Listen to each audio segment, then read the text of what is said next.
दोस्तों प्रणाम। अपने YouTube पे आप सबका स्वागत करती हूँ। बहुत सुंदर देवी गीत लेके आई हूँ। मैया हमार हो चुनरी पे राजी बाटी, मैया हमार हो चुनरी पे राजी बाटी। मैया के माथे पे टिकवा सोहै हो, मैया के माथे पे टिकवा सोहै हो। टिकवा के आन देबै, टिकवा के आन देबै, टिकुली सहित हो चुनरी पे राजी बाटी।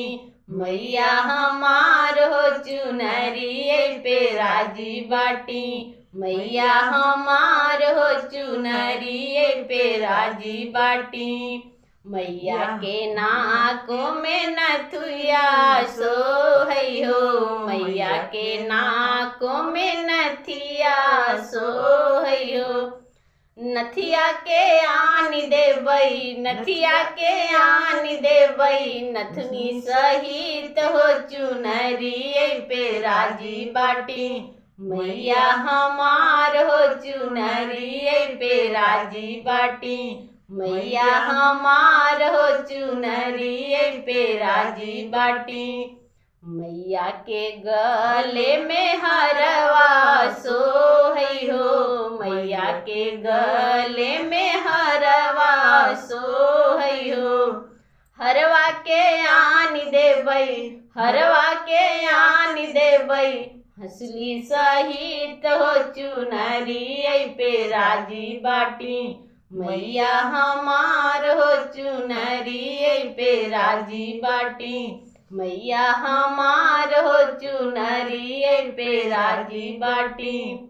मैया के हाथों में कंगना सोहै हो, मैया के हाथों में कंगना सोहै हो।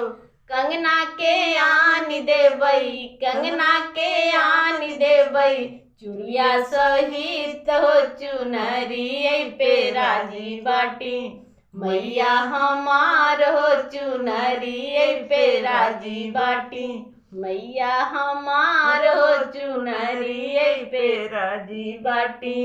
मैया के कमर में करधन सोहै हो, मैया के कमर में करधन सोहै हो। करधन के आन देबै, करधन के आन देबै, ठप्पा सहित हो चुनरी पे राजी बाटी। मैया हमार हो चुनरी पे राजी बाटी। मैया के पैर में पैजनी सोहै हो, मैया के पैर में पैजन सोहै हो। पैजन के आन देबै, पैजन के आन देबै, बिछुआ सहित हो चुनरी पे राजी बाटी। मैया हमार हो चुनरी पे राजी बाटी, मैया हमार हो चुनरी पे राजी बाटी।